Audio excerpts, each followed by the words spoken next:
Hello, today we are going to discuss about resources in the family and different kinds of resources and management of those resources. Coming to introduction of resources. We need good food to eat, comfortable clothing to wear and sufficient space to live in. These are the basic resources one needs to achieve their goals. We need many resources which may or may not be utilized to the fullest extent. There are certain kinds of resources such as salaries, income, wages and other investments from the bank accounts and other community facilities like parks, libraries, hotels and other recreation facilities. Every individual and family may or may not be aware of these sort of resources that are available to them. Despite, we find some people living in the same locality, in same kind of house and having same level of income, we find some of them feel very happy and some of them are very dissatisfied. In management, resources plays a very crucial role. Despite of these inequalities, resources should be in such a way that their utilization should be satisfied both family goals and non-family goals.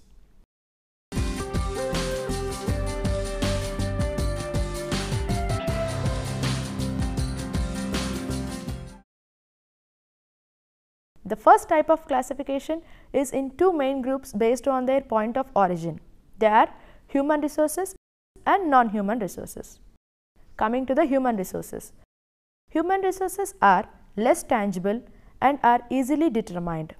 Human resources are very much essential for the achievement of goals.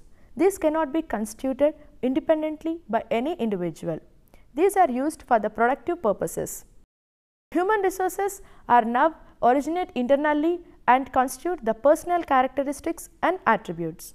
These are the resources that are available to you in terms of education, occupation, skills, attributes, talent, etc. Under human resources, we have knowledge, abilities, attitudes and energy. Coming to the knowledge, it has no end. It can be acquired at every step. For example, in the homemaker should be aware of all the kinds of ways in managing her household and preparation and selecting of right and proper diet at the right time in the right year.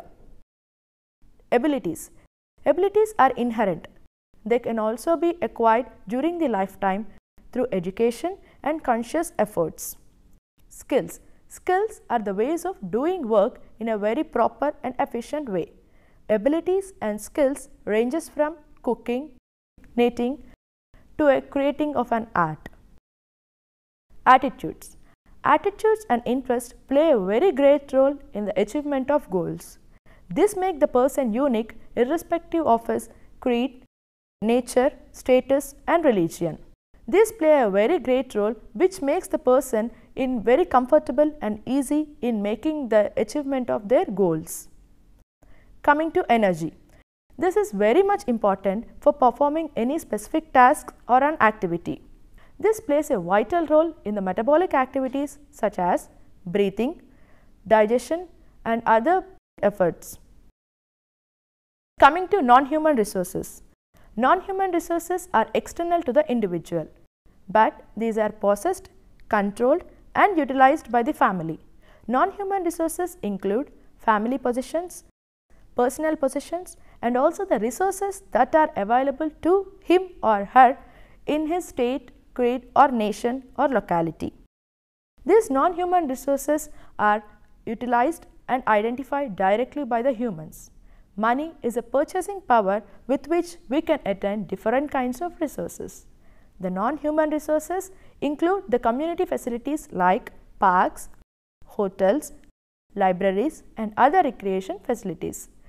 The most important thing in this is, first we need to identify and recognize all the resources that are available to us and then classify them under human resources and non-human resources, so that we will be in a way to decide what are the additional resources that we need to add and what are not available.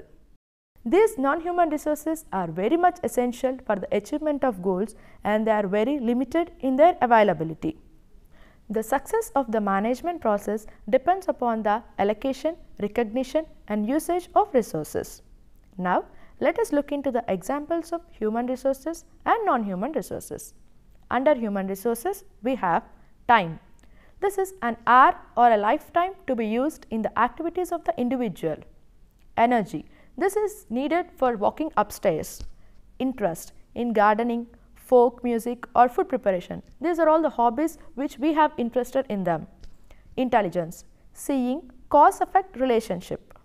Ability or skills. Ability to plan, skill in clothing, construction, ability to conduct a meeting. Knowledge, that is information that is needed. In selecting a car, understanding principles of management. Attitudes, willingness to accept change, that is optimism. Creativity, conning fruit, vegetables and a figurine for a centerpieces. Awareness, watching for new products on market, sensitivity to problems. Now, coming to the non-human resources and their examples. Material goods, food, an owned home, equipment, car, clothing, paper clips, consumer goods, property, furnishings. Money, savings, wages, income from investments and shares. Space, large rooms which make possible entertainment of large groups of people, storage space and house. Power, electricity, fuels, community facilities, libraries, parks, playground, temple or church or mosque. These are the examples of both human resources and non-human resources. The second method of classification of resources is based on the utility, that is usage of resources. Under this, we have three kinds: human resources, economic resources and environment resources. Under human resources, we have cognitive, psychomotor, temporal and affective. Coming to cognitive, this is the first part in the human resources. It is a component of thinking using knowledge, which is used for setting and defining goals, making plans, etc. Example, intelligence quotient. Psychomotor. This assesses the physical cost of work in terms of effects of all the systems of the body that function during the work. Example, skills. Temporal. This is one of the resource that is utilized by the family in achieving their goals. Example, time. Coming to the last part of the human resources, we have affective. This is the role that is played by interest and attitudes which make the person feel more comfortable and easy in achieving his or her own goals.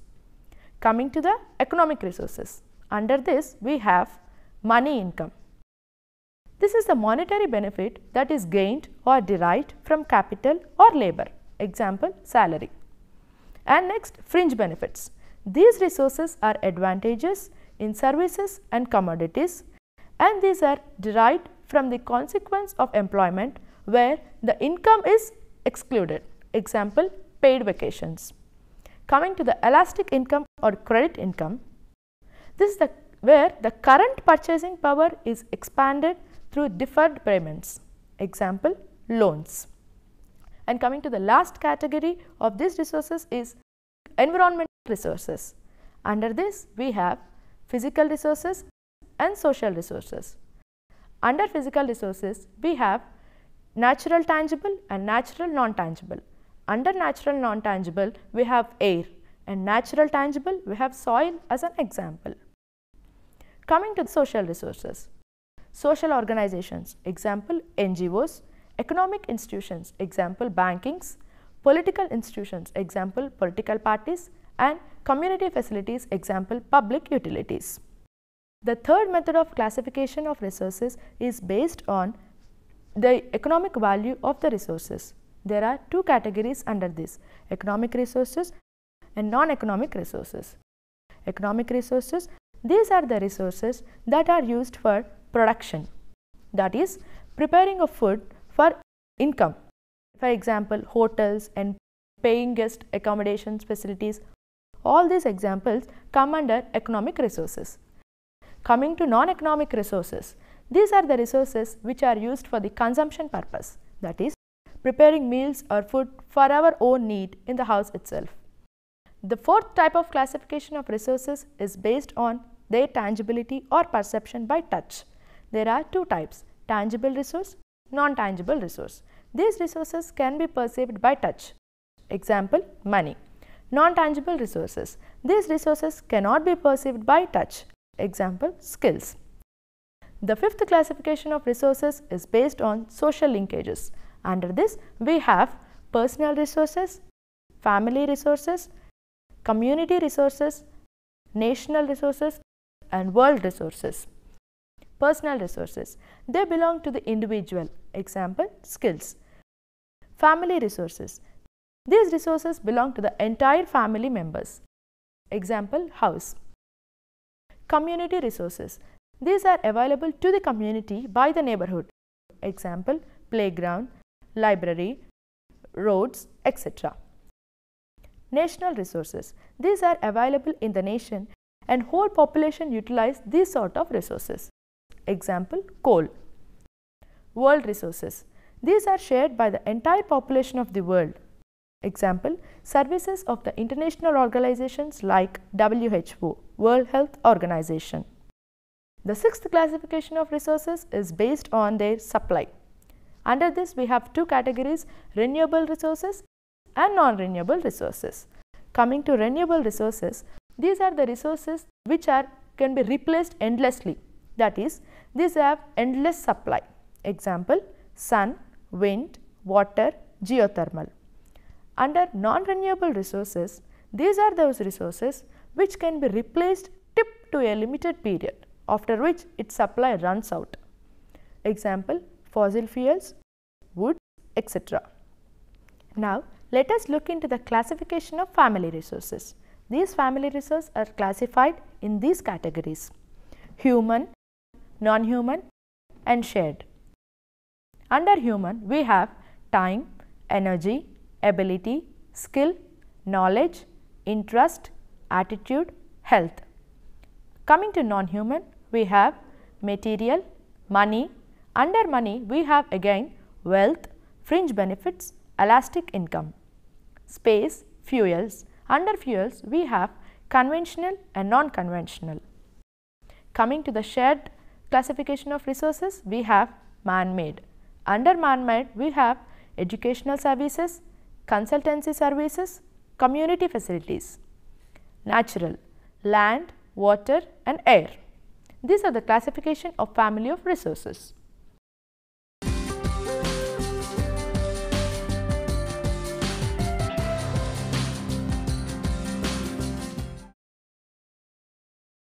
Now, let us go into the factors that affect the use of resources. First, size of income. Money is a versatile resource. This is the resource which have many alternatives of uses. This is transformed for human resources such as material goods and non-human resources such as skills, intelligence, knowledge, etc. Size of income directly varies with the satisfaction and happiness levels of the individual of the family. Where size of the income increases, then the satisfaction level of the individuals of the family also increases. With increase in the size of the income, the possibility of achievement of goals of the family also increases. Next, socio-economic status. The social status is nothing but the perceived relationship of a person to the social group. In the modern urban areas, it is a thing that is to be achieved but not ascribed through the birth. It accounts for differences in values, beliefs, traditions, decision-making plans, and expenditure patterns. There is a social stratification in the society as all the people are not going to enjoy same level of lifestyle. Coming to the third point, we have occupation. Traditionally, the lifestyle include time schedule, entertainment schedule of the family, which is being influenced or depends upon the occupation of husband or family head occupation. So, the time schedule and entertainment schedule of businessmen and doctors completely differs from the middle-aged income group people. Gainful employment of the homemaker. Women in the paid labor force affect resource allocation of all family members. Adding to a family income is considered as a major reason for the married woman to take up the gainful employment. The expenditure pattern also changes with the gainful employment of the woman. Coming to the next point, that is size and composition of the family. The family size, age and sex make up the whole composition of the family. A large family which attempts to maintain the same level of consumption of a small sized family requires definitely more services and commodities. So, it is very essential to take into consideration the size and composition of the family, where food, clothing, healthcare expenditures, entertainment expenditures directly with the size of the family, and some household expenditures, home furnishing, are less varied with the size of the family. Next, motivation and attitude. Motivation is an internal attitude. This directs or limits the quality, quantity and mixture of the resources that a person is willing to use in his goal attainment. For example, when two children of the same family is having different motivation levels and different positive attitudes, a child who is having greater motivation levels and higher positive attitudes will do a better job than the other. Next, coming to education. Formal education has also great influence on the income that is going to earn.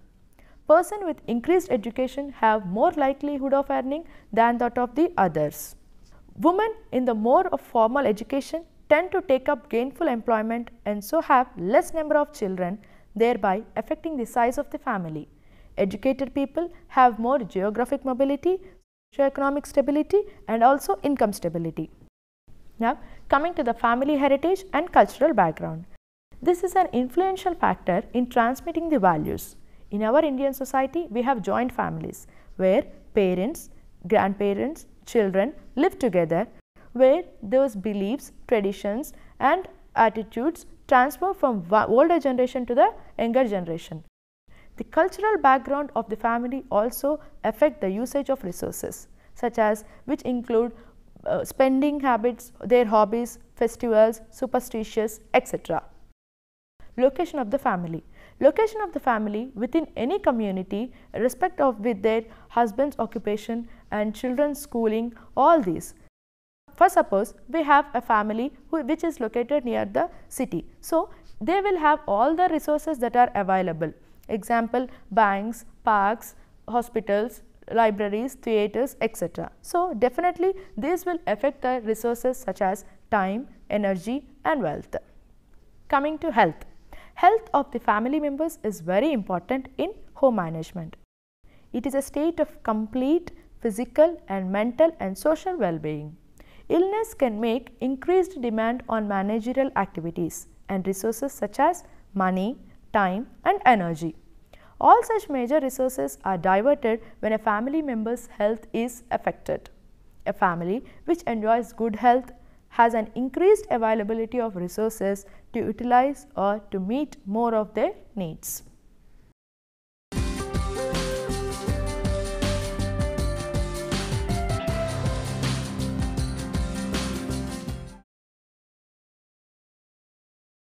First thing in management of resources is resource consciousness. It means being aware and alert about the resources that are available.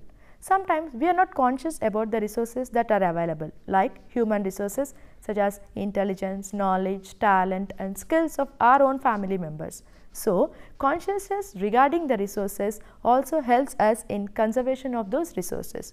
They direct our activities consciously or unconsciously towards the conservation of the resources. Next, avoiding the wastage of resources. Resources are very much essential for the achievement of our goals. So, resources should never be wasted. Homemaker, instead of using her extra energy, time and talent in unnecessary gossip, she can make a productive use of them. The most important thing is the avoiding the wastage of electricity and water. There are different ways of avoiding wastage of these two resources. Coming to the avoiding the wastage of electricity, we can switch off the lights whenever there is no need of that, and people sitting in different rooms can assemble in a single room so that we can save the electricity, and also avoiding wastage of water. We can close the taps when they are of no use, and using bucket of water before bathing than using the shower. Next, adequate supply. Ensuring the adequate supply of resources also helps us in conserving of resources. It is mainly true for the large family having less income. They strive very hard for supplementing their income in many number of ways. Such a family should make adequate efforts to supplement their income in a number of ways. Similar efforts should be made in the case of other resources, especially shared ones which are in short supply, like fuel for cooking and land for housing, etc. Next, use of more abundant resources to scarce resources. So, you should use the resources which are abundant in nature and use less resources which are scarce. A family having large number of people who are all adults and having lot of energy can distribute the work among themselves, so that instead of hiring a domestic paid help in their household, so that the work is distributed among them and we can save the energy and also the paid, that is we are going to pay to the servant. And also family can use solar energy which is free of cost and in abundant in nature for cooking purpose than using the scarce resources such as fuels, wood, LPG, gas, etc. Resource sharing. Conservation of resources can also be done using resource sharing. Example, carpooling and utilizing public transport rather than the private transport for saving of petrol. Similarly, work can also be distributed among the members in the house so that we can ensure that we are conserving the resources. Next, economical use of resources.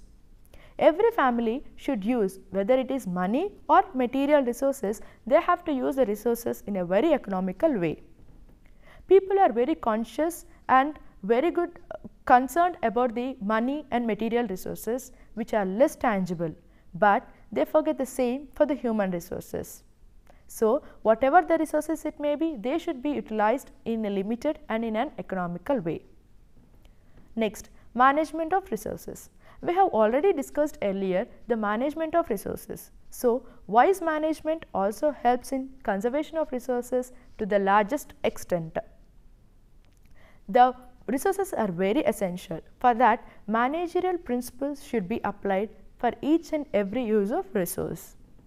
Next, use and development of technology. Technology nowadays is developed in such a way that it spares the scarce resources. Technology is now emerging in such a way that it is used for solar energy, wind energy are used in turn for heating of water, running of vehicles instead of petrol. All these sort of things are being developed with the introduction and development of the technology. Recycling and reuse of resources. Recycling of waste and reuse of some of the resources is possible. Recycling of paper, which decreases the demand for wood for paper, so that the wood is conserved here, which is a non-renewable resource. In such a way, recycling and reusing of resources should be made for the conservation of resources. Many of the household waste like water garbage can easily be recycled and reused for purposes like watering plants, gardening, etc.